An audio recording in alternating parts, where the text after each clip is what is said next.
So in the comments to my reply to Gary's video about objective morality, Greytext asked if it is possible for moral objectivists to claim rape is wrong without talking about emotions.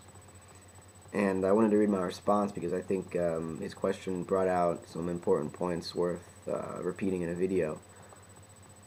So is it possible for moral objectivists to claim rape is wrong without talking about emotions?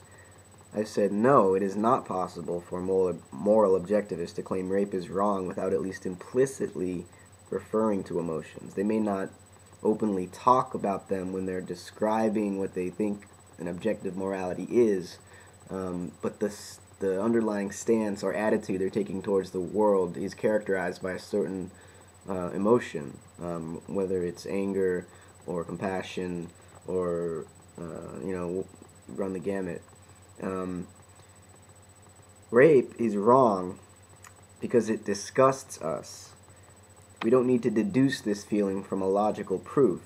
The rational agreement among people that rape is wrong originates in empathy, in our ability to immediately experience the pain of others without first having to mediate our perception of their situation by constructing an abstract conceptual model of it.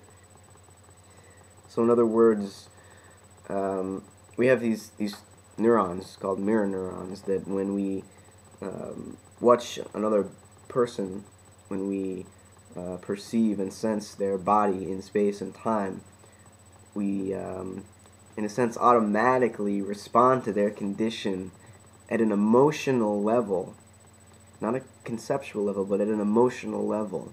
So empathy doesn't require that we reflect on our experience and build a model of what it means for there to be multiple subjects who all suffer in an objective space.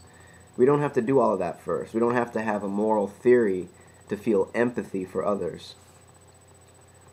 In other words, we all believe that rape is wrong because it feels wrong, not because we know it is wrong, because we have access to some objective source of transcendent values.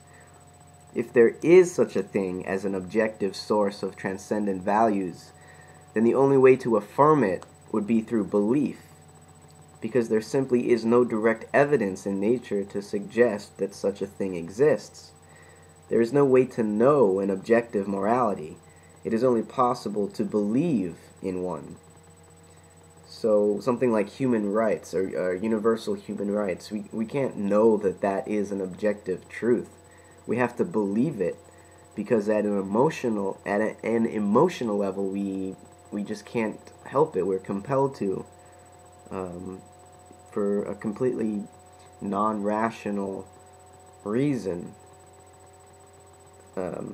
As Pascal says, the heart has its reasons that the head will never know, or the mind, or I guess depends how you translate it. But